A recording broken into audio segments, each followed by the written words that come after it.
Hello and welcome to this episode of the Game Dev London podcast. I'm your host, Stuart De Ville, and today with me I have Javier Bizcocho, who is lead Devtech of Tools at Imagination.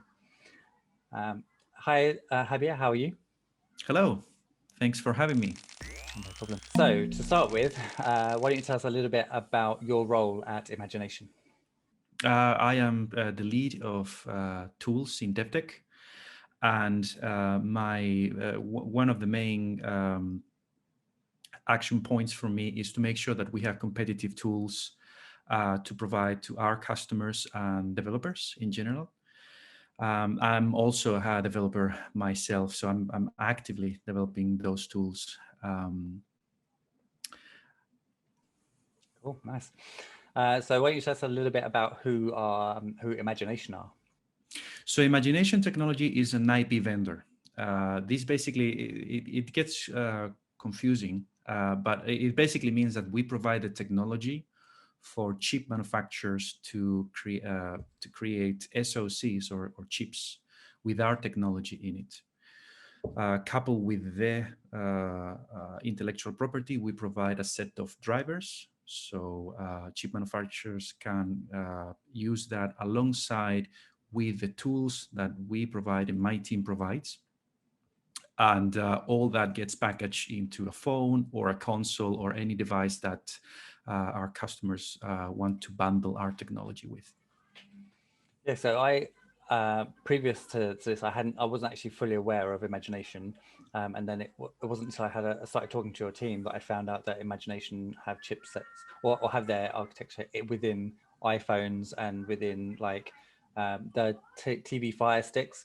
So already, like after one conversation, I realized that actually you're in every device I have, and yet I don't know about I don't know about Imagination. It's quite incredible.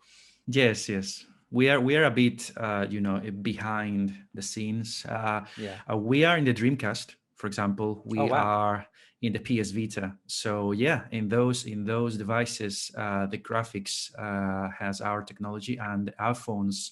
We started with the first iPhone, and we've been had a very successful shared experience with Apple in that regard. So it's been a thrill to be in all those devices. Yeah, you're literally like all over the place. Yes. So obviously, Game Dev London, we talk to a lot of, well, within our community, we have a lot of games developers. So what is it that Imagination does that would be of interest to games developers? From the tools point of view, what is very interesting for developers is we probably have the one of the best set of tools in the market today. Meaning that when you are bringing up your game, when you are developing your game, you really need to have tool. Everything is about tooling at the end of the day. The better your tools are, the faster you're going to bring up your game, and also you will be able to optimize your game faster and with ease. So any developer that is targeting PowerVR in Android or a Linux device, they can make use of these tools and be able to extract up to the last cycle of our GPUs for the particular software that they are developing. In this case, games. Yeah, cool. So what would you say? What are some of the key features of the PowerVR tools? So we redefine the strategy following advice from customers and developers. And what we've been tailoring lately, and we've been focusing in very low level. So for example, from the tools that we have, when you connect them with a PowerVR device, you will be able to extract very low level information about what is actually happening inside of the GPU. And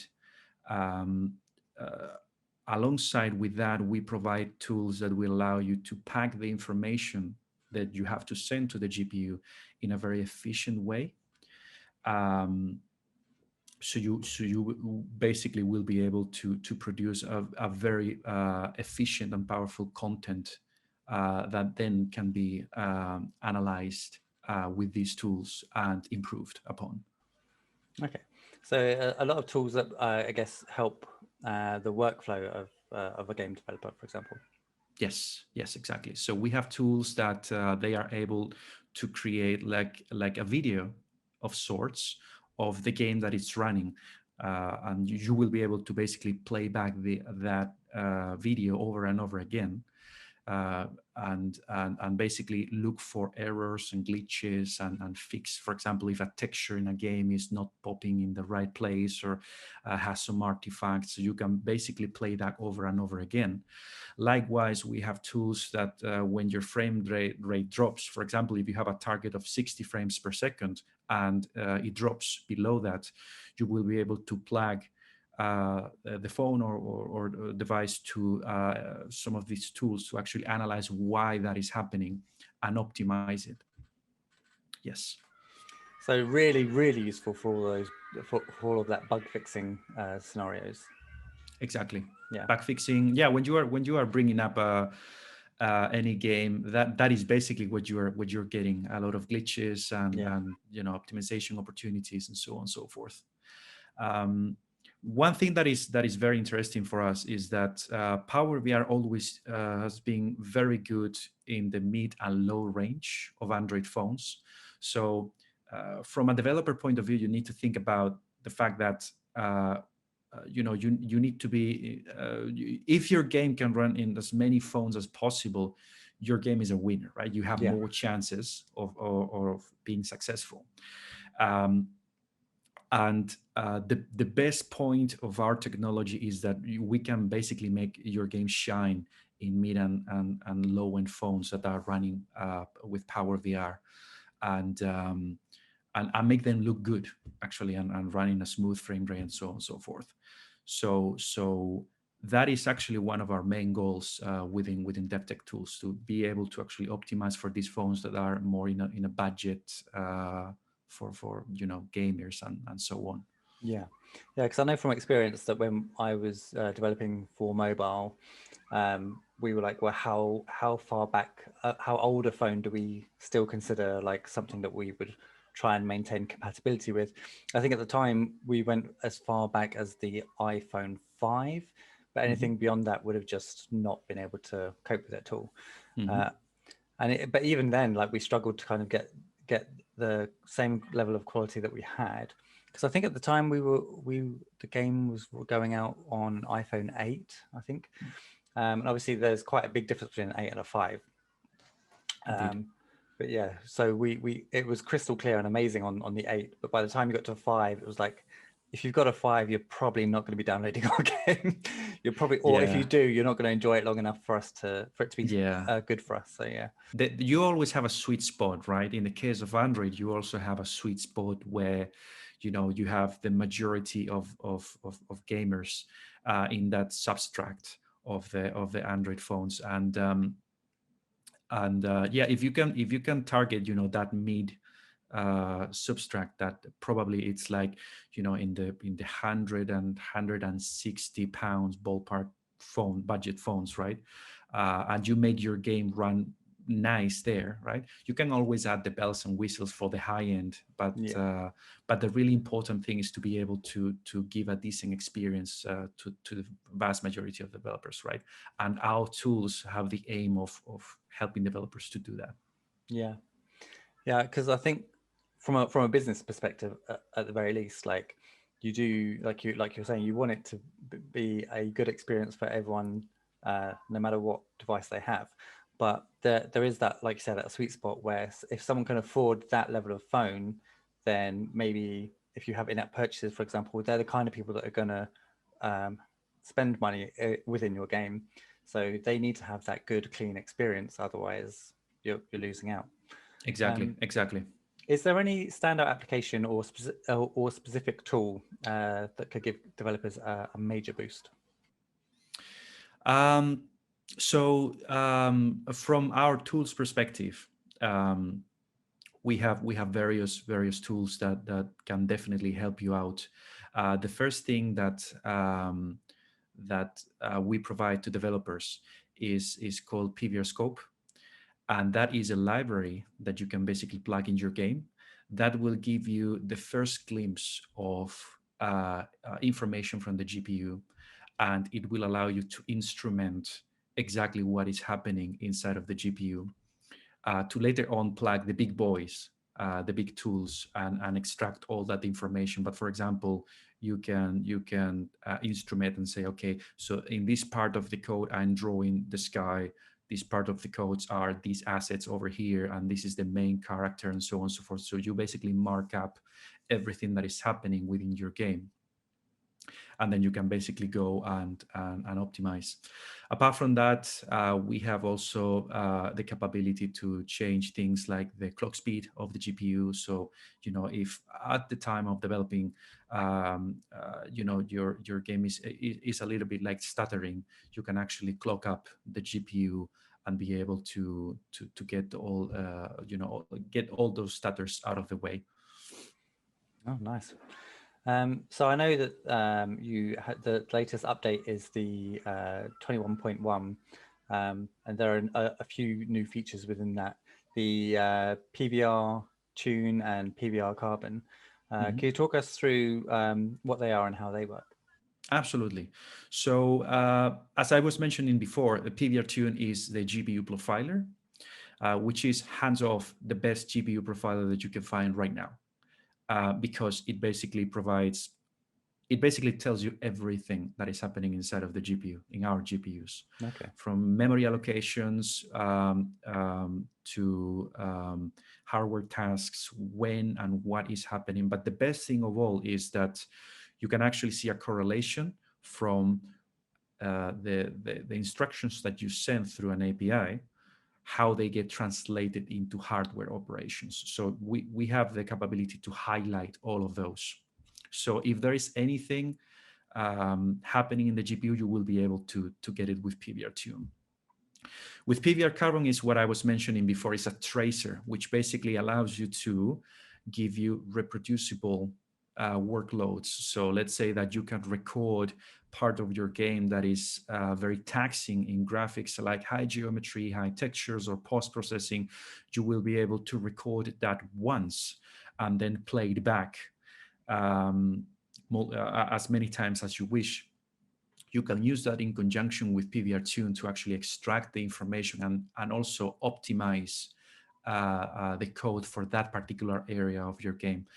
One of the interesting features of PVR Carbon is that it allows you from that particular trace that you have created, that particular recording, it creates a C++ file of your game. So it basically removes everything like sound, physics, AI. It removes everything, and it just keeps the graphics in such a way that you can tweak that C++ file to optimize it and then plug it with Tune. As you can see, it's a very iterative process where you get the information and then you can export it into C++, remove your engine, you remove everything, and then you basically start iterating over that and with Tune until you get the performance that you want.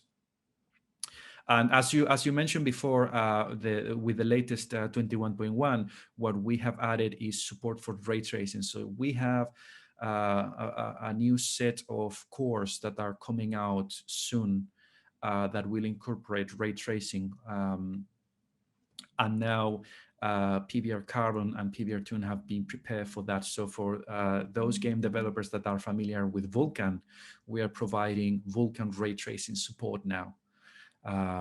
So for mobile phones that will have this technology, you will be able to also make a good use and develop towards that and extract information and so on and so forth.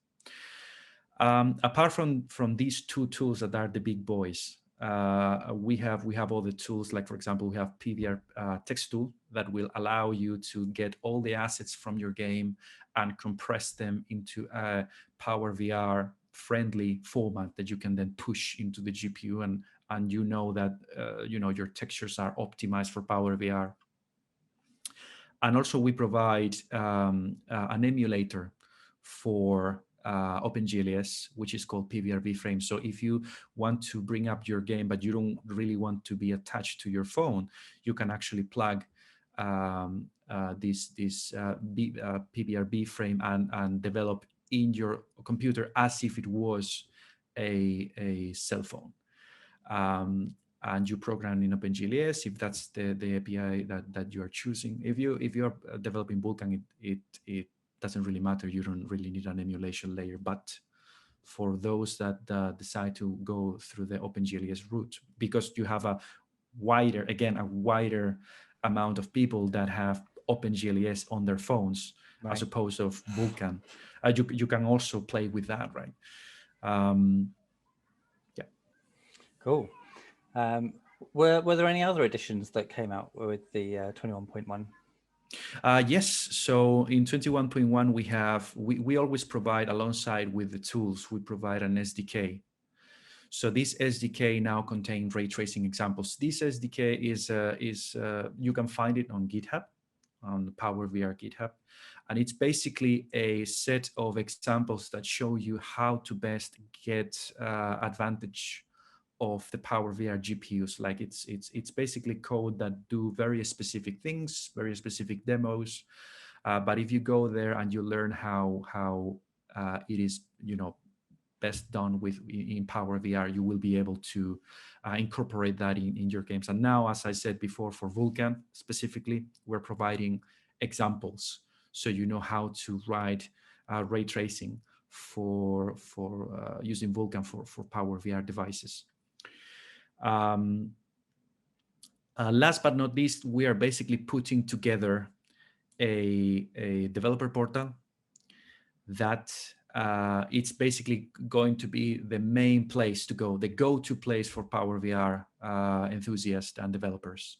So you go there and you will get everything that I've mentioned, all the tools, access to these examples, documentation, best practices. You will be able to contact us through the forum. Nice. You will be able to have access to devices that we recommend. So you will be able to see the list of PowerVR devices that we encourage and recommend. And yeah, that's the basic main things: the SDK, the tools, and the developer portal. So the developer portal, is that like a web portal, I take it?